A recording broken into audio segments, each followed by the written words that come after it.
My name is Marina Collins, I'm 29, and during a dinner meant to celebrate my biggest career achievement, my own sister announced she was pregnant with my husband's child. Before I tell you how a forgotten legal document turned their victory into my $2 million liberation, let me know where you're watching from in the comments. It's always amazing to see how far these stories travel. You know that feeling when you think you know the people closest to you? That deep-seated belief that no matter what problems you have, certain lines, sacred lines, would never be crossed?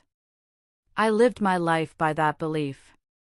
My name is Marina, and this is the story of how I learned that for some people, the only lines that exist are the ones they can exploit. It was a crisp Thursday in March, the kind of day in Austin where the air feels electric with possibility. That electricity was inside me, too. After 4 years of grinding, of late nights and sacrificed weekends as a project manager at a top tech firm, I had finally gotten the call. I was being promoted to commercial director. It wasn't just a new title, it was a 40% salary increase, a validation of every ounce of effort I had poured into my career. I couldn't stop smiling. The first people I had to share the news with were David, my husband of 4 years, and Beatrice, my younger sister. We have to celebrate. Terzo tonight, my treat, I said over the phone, my voice buzzing. Terzo was the kind of chic Italian restaurant where the wine list had its own table of contents. It was a place for milestones, and this was the biggest of my life. I wanted to share it with them. I arrived first, wearing a navy blue dress David always said made my eyes look like the ocean. I chose a quiet table in a secluded corner, away from the main bustle. I wanted this moment to be ours, intimate and special. The low hum of conversations from executives and elegant couples filled the room, a sound that used to intimidate me but now felt like the soundtrack to my success. I felt like I had finally arrived. Then I saw them walking in together, and a small, dissonant chord struck within me. Beatrice was practically glowing, a wide, triumphant smile plastered on her face that I hadn't seen in years. David, however, looked like a man walking to the gallows. He was fidgety, his eyes darting around the room, avoiding mine. He always got a little antsy in expensive places, a constant reminder of the income disparity between us, but this was different. This was a heavy, suffocating tension I couldn't name. Congratulations on the promotion, Mari. Beatrice enveloped me in a hug that felt both overly enthusiastic and strangely cold. She was never the affectionate type, especially not with me. Her warmth always seemed to have an agenda. To truly understand the depth of what was about to unfold, you have to understand the landscape of my life, the quiet, simmering resentments that had been brewing for 2 decades. Beatrice had spent her entire life living in my shadow, and it had curdled into a permanent, bitter envy. I was the responsible older sister, the one who got good grades without much fuss, the one who seemed to navigate life with a map she was born with. She was the youngest, the one our parents coddled and protected, but it was never enough for her. My successes were not seen as achievements to be celebrated, but as personal slights against her. When I won a full scholarship to the University of Texas, she'd muttered it was just rich girls' luck, conveniently ignoring the fact we were a middle-class family and I'd worked my tail off for it. When I graduated with honors and landed a coveted internship in Austin, she'd commented snidely that I always knew how to sell myself. Our parents, in their misguided attempt to be fair, only fueled the fire.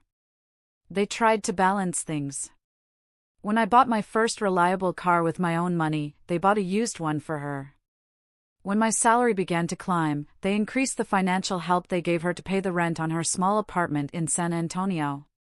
It was as if they were constantly trying to apologize for my success by keeping her artificially afloat, teaching her that she was entitled to the rewards without the work. I should have seen the danger in it, but I was too busy, too focused on my own path. I thought it was just sibling rivalry. I never imagined it was something far more sinister.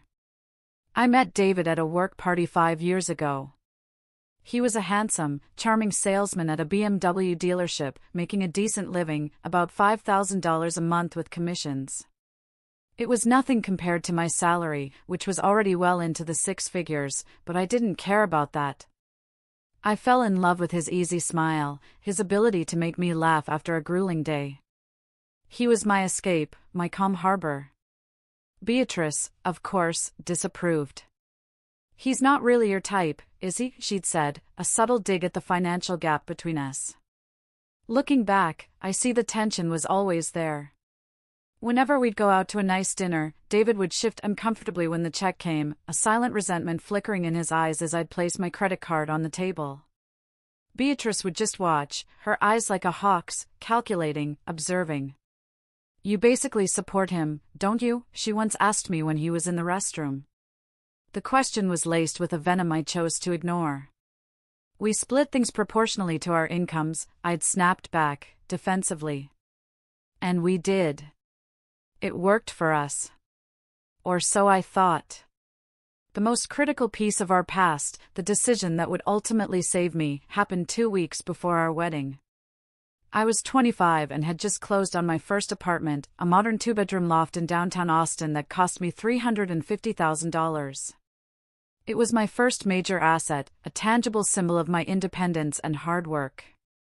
My lawyer at the time, a sharp, no-nonsense woman named Patricia Williams, had strongly suggested a prenuptial agreement. Marina, you're young, you're successful, and you're accumulating assets at a rapid pace. A prenup isn't about mistrust, it's just intelligent financial planning. It's a seatbelt you hope you never have to use, she'd explained. When I brought it up with David, he actually laughed. A loud, dismissive laugh that made me feel small. A prenup? Isn't that rich people nonsense? We love each other, Mari. Love doesn't need a contract. He was so certain, so wrapped up in the romance of it all. We're going to be happy forever. You're being paranoid, baby. But I insisted. It was a non-negotiable for me. He finally relented, treating it like a silly indulgence to appease me. We went to the lawyer's office on a Thursday morning. I remember it vividly because David was hungover from a last bachelor's outing with his colleagues. He arrived 15 minutes late, smelling faintly of stale beer, and complained that he was missing a big sale because of this boring legal stuff. Dr. Williams explained the core terms with practice patients: complete separation of assets. Each spouse would maintain their individual property, both what they brought into the marriage and anything they acquired during it. No division of property in case of a divorce. 0. You understand what this means, David? I asked, seeing the vacant, impatient look on his face. Yeah. Each one keeps what's theirs, right? Makes sense, he mumbled, his pen already hovering over the signature line. He didn't read a single word of the 15 pages of dense legal text. He signed his name with a quick, careless flourish, as if he were signing for a package. He had no concept that he was signing away any claim to my present and future fortune. To him, it was just a piece of paper. To me, it was my armor. Back at Terzo, the waiter poured a $200 Chianti, and I launched into my news, the words tumbling out in my excitement. I talked about the new international projects I'd be leading, the team I'd be managing, the 40% salary increase that would push my monthly income to over $16,000. I was building an empire, and I wanted him, my husband, to be my king. But he wasn't listening. He was just fidgeting with his napkin, a sheen of sweat on his forehead. Beatrice, however, was hanging on my every word, her eyes gleaming with an unnerving intensity. Actually, she cut me off mid-sentence, her voice dripping with a syrupy sweetness that made my skin crawl. We have some news to share, too. She reached across the table and took David's hand. My stomach plummeted. A cold dread, sharp and sudden, washed over me. This was it. The moment the world tilted on its axis. I'm pregnant. The words hung in the air, thick and suffocating. The cheerful buzz of the restaurant, the clinking of glasses, it all faded into a distant, muffled roar. The lights seemed to dim. I could only stare at their entwined hands on the crisp white tablecloth, a grotesque parody of love and partnership. My sister's hand. My husband's hand. Pregnant. The words didn't compute.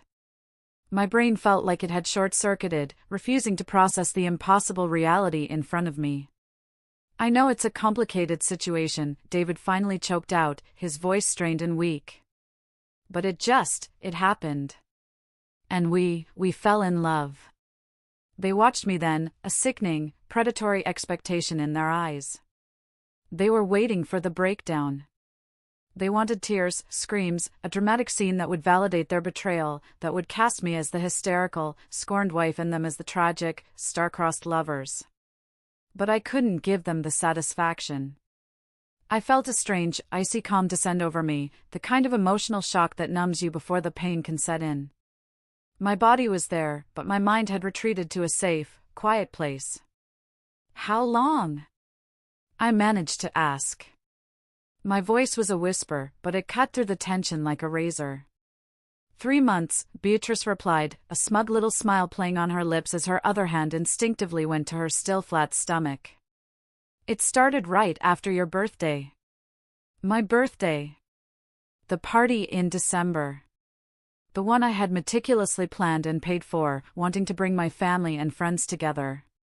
While I was lighting candles on my cake, they were sneaking off, laughing at me, betraying me in my own home. 3 months of lies. 3 months of stolen glances I had been too blind to see. 3 months of them building their secret world on the ruins of mine. I felt a hot, sickening flush crawl up my neck. My hands, resting in my lap, clenched into fists so tight my nails dug into my palms. "Marina, say something," David pleaded, but there was no remorse in his voice, only relief. He looked like a man who had finally unburdened himself of a heavy secret, eager to move on. I finally looked at him, really looked at him, for the first time in a long time. The charming, easygoing man I had married was gone. In his place was a weak, hollow stranger, a man who had let my own sister poison his mind and heart. "What do you want me to say?" I wanted to scream. "Congratulations on destroying my life?" I stood up slowly, my movements feeling detached and robotic. My body was on autopilot. I reached into my purse, pulled out 2 crisp $50 bills, and laid them neatly on the table. More than enough for my share of the wine they had drunk while plotting my demise. "I'm going home," I said, my voice eerily steady. "You two can do whatever you want." I turned and walked towards the exit, my back straight, my head held high. I could feel the eyes of the entire restaurant on me. I heard David call my name, a desperate, pathetic sound, but I didn't turn around. I wouldn't give him that. In the large, ornate mirror on the restaurant wall, I caught a final glimpse of their reflection. They were still sitting at the table, bathed in the warm, romantic glow of the candlelight. And Beatrice was smiling. A triumphant, vicious smile. I drove home in a daze, the city lights of Austin blurring into a meaningless smear of color. The apartment, my apartment, was silent and cold. It was exactly as I had left it that morning, a perfect, orderly space that bore no resemblance to the chaos raging inside me. David's toothbrush was still in its holder in the bathroom. His favorite Dallas Cowboys mug was on the counter. It was surreal. How could your life be utterly demolished, yet all the physical objects remained exactly the same? I sank onto the beige leather sofa, still in my dress and heels, and just stared into the void. I should have been hysterical. I should have been throwing things, sobbing, calling my friends. Instead, I felt nothing. A profound, terrifying emptiness. My brain had shut down the emotion processing system. David didn't come home that night. Of course he didn't. At 2 a.m., my phone buzzed with a text. "I'm at B's house. We'll talk tomorrow. B." He called my sister B. The casual intimacy of it was like a physical blow. As if they were a cozy little couple, as if our 4 years of marriage were just an inconvenient obstacle that had finally been cleared from their path. The next morning, I woke up on the couch, my dress wrinkled, my makeup smeared. My phone showed 17 missed calls from my mother. Beatrice had wasted no time. She had already called our parents, spinning her romanticized version of the story, painting herself and David as tragic lovers who couldn't resist the cruel fate that had brought them together through me. When I finally answered, my mother's voice wasn't filled with sympathy for her betrayed daughter. It was filled with concern for Beatrice. "Marina, dear, I know you're hurt, but these things happen. David has always been a good boy, and Beatrice is pregnant.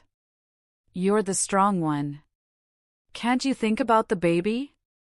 Can't you be the bigger person? Think about the baby. The baby my sister was using as a human shield, a justification for her treachery. The baby she was using to try and steal my husband and, as I would soon discover, my entire life's work." "Mom," I said, my voice flat and devoid of emotion. "I will not discuss this with you. David and I are getting a divorce. Period." I hung up before she could reply.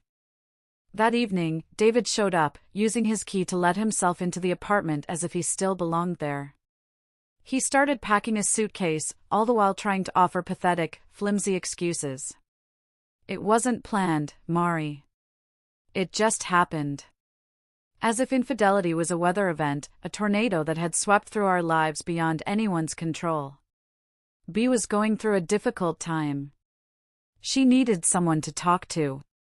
He made it sound like he was performing a noble act of charity. While I was numbly gathering my financial documents to prepare for the inevitable divorce proceedings, I stumbled upon the green folder containing our marriage certificate. And tucked behind it, like a ghost from the past, was the sealed, official envelope from the Travis County Clerk's office. The prenuptial agreement. My heart gave a small, painful lurch. I had almost forgotten about it. As I began the grim task of preparing for the divorce, a small, nagging detail from a recent credit card statement kept bothering me. It was a joint card, but I was the one who paid the balance every month. There was a charge for a legal consultation, a firm I didn't recognize. Why would David need a lawyer? The question burrowed into my mind. That suspicion led me to do a deeper dive into our finances. That's when I decided to check our secondary savings account, an emergency fund I had set up years ago, an account he rarely, if ever, touched. My blood ran cold. My breath hitched in my throat. $15,000 was gone. It hadn't been a single withdrawal.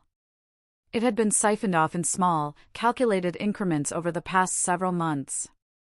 1,000 here, 500 there. Small enough to go unnoticed unless you were specifically looking. I felt a wave of nausea wash over me. I immediately called the bank and requested the security footage from the ATM withdrawals. The images they sent over were sickeningly clear, David, my husband, looking over his shoulder before pocketing my money. Again and again. That night, fueled by a cold, simmering rage I had never felt before, I went further. The legal fee was the key. I realized the consultation had been paid for online. I managed to access a cloud storage account linked to that credit card, an account David, in his arrogance, had obviously forgotten about. And there it was. The entire, sordid plan, laid out in black and white.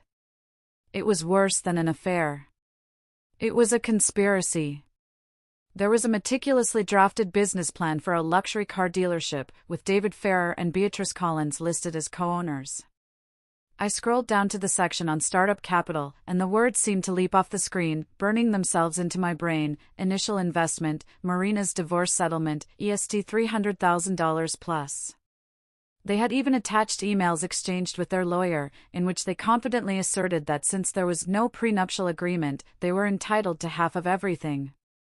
My apartment, my investments, my future earnings. They weren't just having an affair. They had been plotting to systematically dismantle my life and steal my fortune.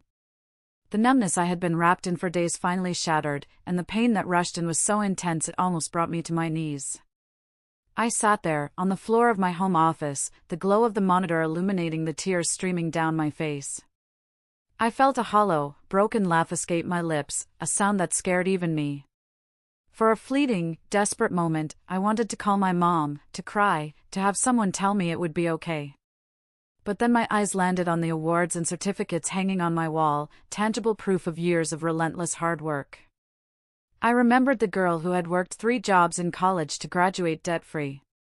The woman who had built this life from scratch, with no handouts, no shortcuts. And in that moment, the grief hardened into something else. Something cold, sharp, and unbreakable. Resolve. I would not be a victim in my own story. I picked up the phone and called Helena, my best friend and the sharpest family law attorney in Houston. I laid it all out, my voice steady and devoid of emotion. The affair, the pregnancy, the stolen $15,000, the business plan, and finally, the ace up my sleeve, the prenuptial agreement. There was a long, stunned silence on the other end of the line. Then, Helena let out a low whistle. "Marina, my God. This is diabolical." "But that contract," she said, her voice shifting from sympathetic friend to formidable lawyer, "that contract is a work of legal art. It's ironclad. David has no right to absolutely anything. Not a single cent." A plan began to form in my mind, a cold and precise strategy for justice. "Helena, I want to do something," I said, my voice hard as steel. "I'm going to call them. I'm going to propose a civilized conversation about the divorce." "Marina, are you sure? It might be emotionally simpler to just let me handle it, file the papers, and be done with them," she warned. "I'm sure," I replied. They planned my public humiliation down to the last detail. They deserved to have their world crumble in the exact same setting. I waited a week. A long, agonizing week where I functioned on autopilot at work, a smiling, competent professional on the outside, while a storm of cold fury raged within. I let them bask in their perceived victory. Then, I made the call. Beatrice answered on the second ring, her voice cautious, but laced with an undercurrent of triumph. "Mari, so good that you called.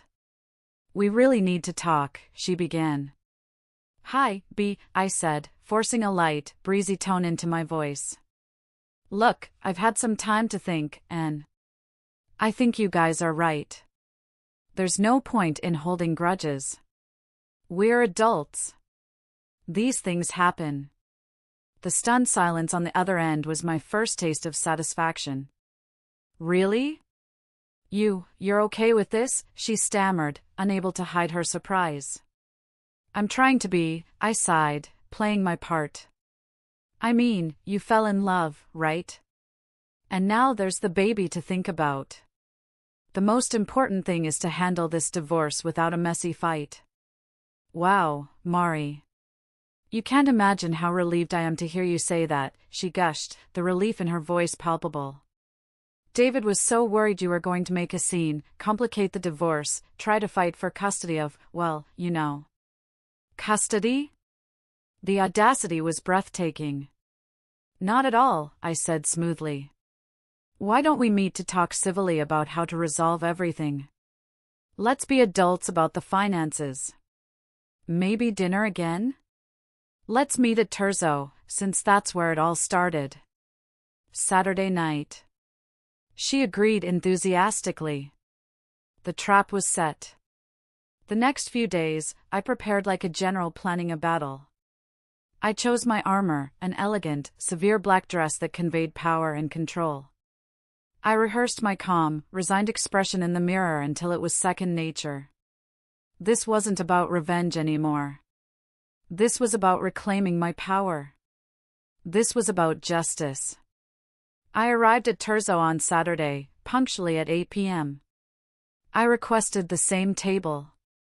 The maitre d' gave me a look of faint recognition and pity. If only he knew. When David and Beatrice walked in, they were a different couple from the one I had seen before. They were relaxed, confident, holding hands like they were the king and queen of the world. They thought they were walking into a surrender negotiation where they held all the power. "Mari," Beatrice hugged me, her perfume cloying. "You look beautiful." "You both look well, too," I replied, my smile a perfect, polished mask. We ordered the same expensive Chianti. The irony was so thick you could taste it. After the first sip, David, now emboldened, leaned forward to get down to business. So, about the divorce, he began, his tone patronizingly gentle. We've spoken to a lawyer, just to understand the process. We want to propose doing everything amicably. We can sell the apartment and split the proceeds 50-50ths. The investments, too.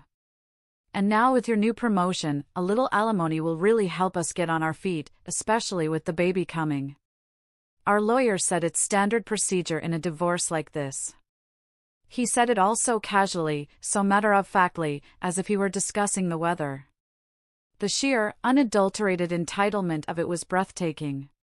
He truly believed he was entitled to half of my $600,000 net worth, plus a monthly check from my new, higher salary, all while he started a new life with my sister, funded by my labor. I let the silence hang in the air for a long moment, watching the smug confidence on their faces. Then, I slowly, deliberately, reached into my purse.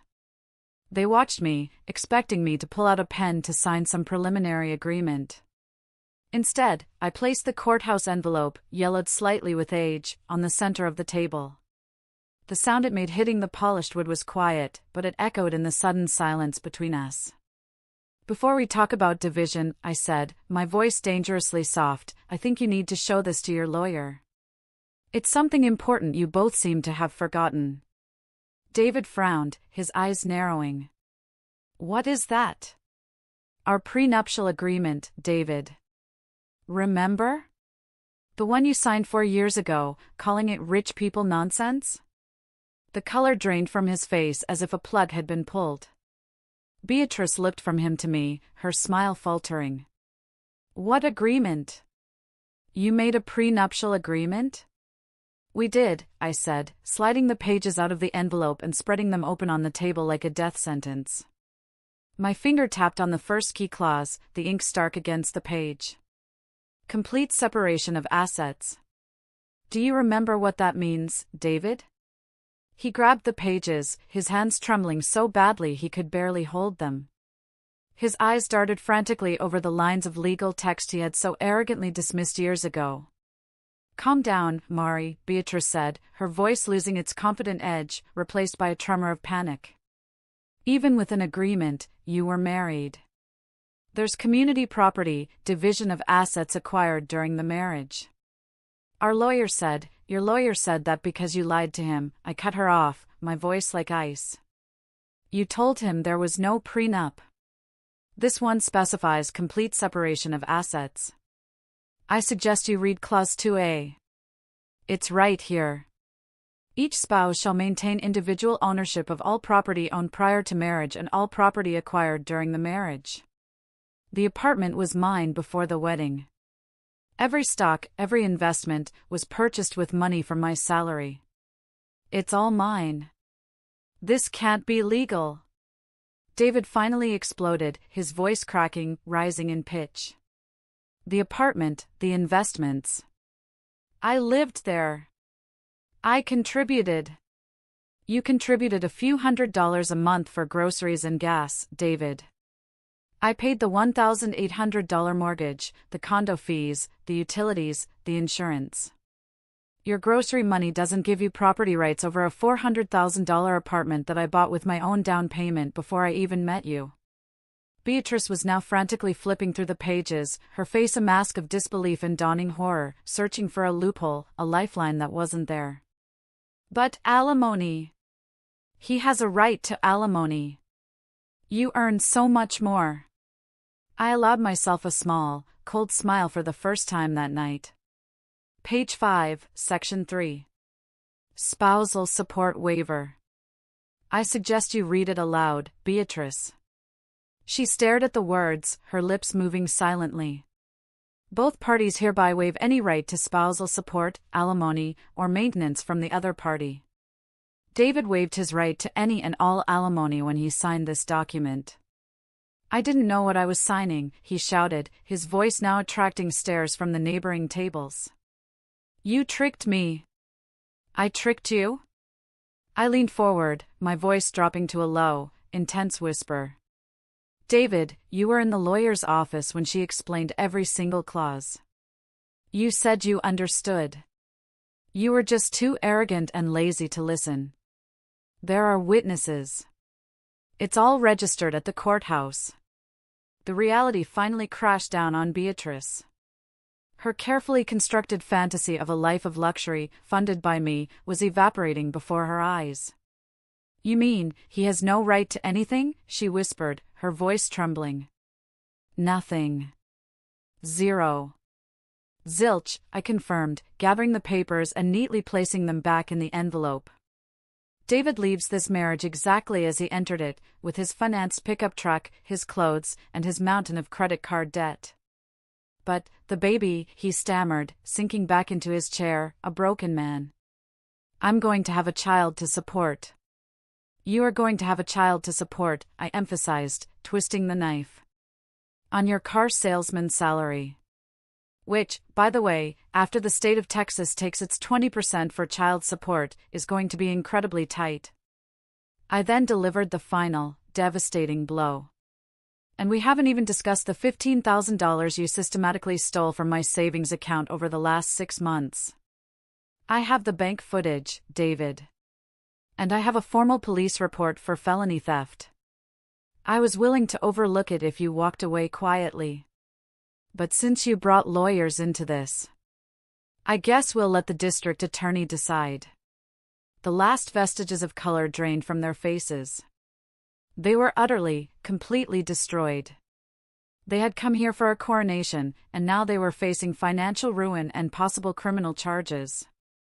I stood up, my movements calm and deliberate. I placed two $50 bills on the table once again. Your lawyers can contact mine. Her name is Helena Williams. She has all the necessary information, including the police report number. Marina, wait, David pleaded, scrambling to his feet. No, David. You waited. You waited months to tell me the truth. You waited for the perfect moment to humiliate me. You waited until you thought you had my entire future in your hands. Now, you can wait. You can wait to see what it's like to be poor. You can wait to see what it's like to count every penny. You can wait to see what it's like to not be able to afford dinner at a $200 restaurant. I looked at both of them, two pathetic, greedy figures in a fancy restaurant, their dreams turned to ash. Maybe now you'll finally understand why I work so hard to have what I have. And why I will always protect what's mine. I walked out of that restaurant for the second time. But this time, I wasn't numb. I wasn't broken. I felt light. I felt powerful. I felt free. The weeks that followed were an ugly, desperate storm. Beatrice, in a fit of impotent rage, orchestrated a pathetic retaliation campaign. Anonymous emails full of fabricated lies about me stealing company secrets were sent to my company's HR department. My car was keyed in the company parking lot, the word thief scratched deeply into the driver's side door. Beatrice even had the audacity to show up at my office, creating a scene in the lobby, screaming that I was a monster who was abandoning my family and my own niece. My mother, acting as her mouthpiece, called me daily, weeping, begging me to be the bigger person, to forgive and forget for the sake of family harmony. But something fundamental inside me had shifted. The woman who would have once crumbled under that pressure was gone. I was no longer the family peacekeeper, the one who would sacrifice her own well-being for the comfort of others. I calmly and methodically documented every act of harassment. I forwarded the emails to Helena, who immediately had a cease and desist letter delivered by a courier. I gave the security footage of my car being vandalized to the police. I proactively met with my HR department, laid out the entire sordid story with documentation, the prenup, the bank statements, the restraining order I now had against both of them. My company, seeing the professionalism with which I handled the personal crisis, stood by me completely. The final, most painful step was drawing a permanent line in the sand with my parents. They came to my apartment, a last-ditch effort to appeal to my sense of duty.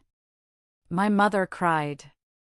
My father, for the first time, looked me in the eye and said, "Marina, she's your sister."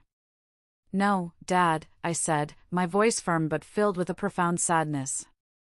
"A sister doesn't do what she did. Family doesn't plot to destroy one of their own out of greed. You made your choice when you decided to enable her, to support her over me. I will always love you both, and I will help you if you ever need it. But I will not have a relationship with Beatrice or David. That part of my life is over. That is my boundary. Please, for the sake of what's left of our relationship, respect it." It was the hardest conversation of my life, but it was also the most necessary.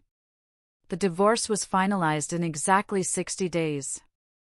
David, facing a felony charge, didn't contest a single thing. He signed the papers and vanished from my life. And with his signature, I closed that chapter forever.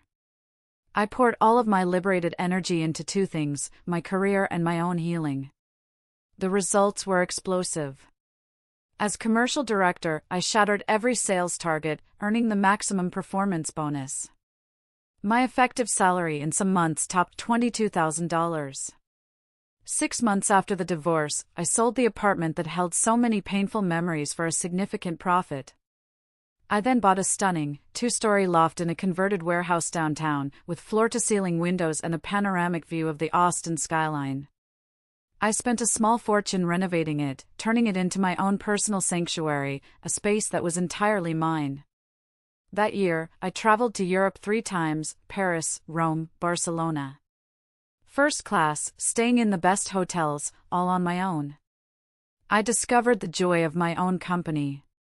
I started therapy with an incredible psychologist, Dr. Chen, who helped me unpack not just the betrayal, but the years of toxic family dynamics that had made me vulnerable to it. When, she asked me in one session, a question that hit me like a ton of bricks, "Was the last time someone took care of you?" I cried for 15 minutes. Meanwhile, through the reluctant family grapevine, I heard about David and Beatrice's new reality.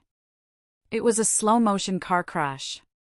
David lost his job at the BMW dealership due to the bad economy and his own spiraling attitude.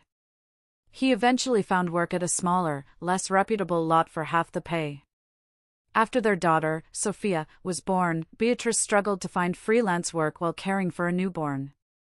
The $800 a month in child support was automatically deducted from David's meager paycheck, leaving them with almost nothing. They couldn't afford their own place and had to move back in with my parents, creating a tense, crowded, and miserable household. Eventually, they scraped enough together to move into a rundown trailer park on the outskirts of San Antonio for $500 a month. My father, in a moment of weary honesty, told me they fought constantly, viciously, about money, each blaming the other for the miserable life they had created. Beatrice would occasionally send me long, rambling texts, alternating between begging for money and cursing me for my coldness. I read them, and then I blocked her number for good. 2 years after that night at Terzo, my life was unrecognizable. My net worth had surpassed the $2 million mark. I was promoted to executive director of my company, with an annual salary of $300,000. And I met Daniel, a kind, brilliant, and successful architect who celebrated my ambition instead of being threatened by it. Our relationship was a partnership of equals, built on a foundation of mutual respect and admiration. But the most significant change wasn't financial or romantic. It was internal. I found a peace I had never known. I started a mentorship program for young women entering the tech industry, using my own story as a case study to teach them not just how to build a career, but how to protect themselves and their work with ironclad legal and financial boundaries. I was turning my deepest pain into my greatest purpose. On my 32nd birthday, 3 years after the betrayal, I hosted a lavish party in my beautiful loft, surrounded by true friends, colleagues, and Daniel, people who genuinely celebrated me for who I was. That night, as the party was winding down, I received a text from an unknown number. It was David. "Marina, I know you don't want to talk to me, but I need to say this. You were right. About everything. About me, about Beatrice, about the money. I was an idiot and I destroyed the best thing I ever had in my life. I hope you're happy. I read the message, and I felt nothing. No anger, no satisfaction, not even pity. Just a quiet, peaceful sense of closure. He had finally understood, but it was years too late. I had moved on so far that his apology was like a message from a distant star, its light only reaching me long after it had burned out. I deleted the message without responding. Looking back, that horrible, humiliating night at Terzo was the best thing that ever happened to me. It was a brutal, painful gift. It forced me to see the truth, to set boundaries, and to discover a strength and a ruthlessness I never knew I possessed. They tried to take everything from me, but in the end, their greed and betrayal only set me free. My story isn't about revenge, it's about justice. It's about the profound realization that sometimes the best thing you can do is let people live with the consequences of their own choices, while you go on to build a life that is so full, so joyful, and so completely, unapologetically your own, that their memory fades into nothing more than a footnote in your own epic story. Thank you so much for listening to my story. It wasn't easy to share, but I hope it can help someone out there who might be feeling undervalued or betrayed. What's one piece of advice you would give to someone learning to protect their own peace? Let me know in the comments below. And if this story resonated with you, please give it a like and subscribe for more.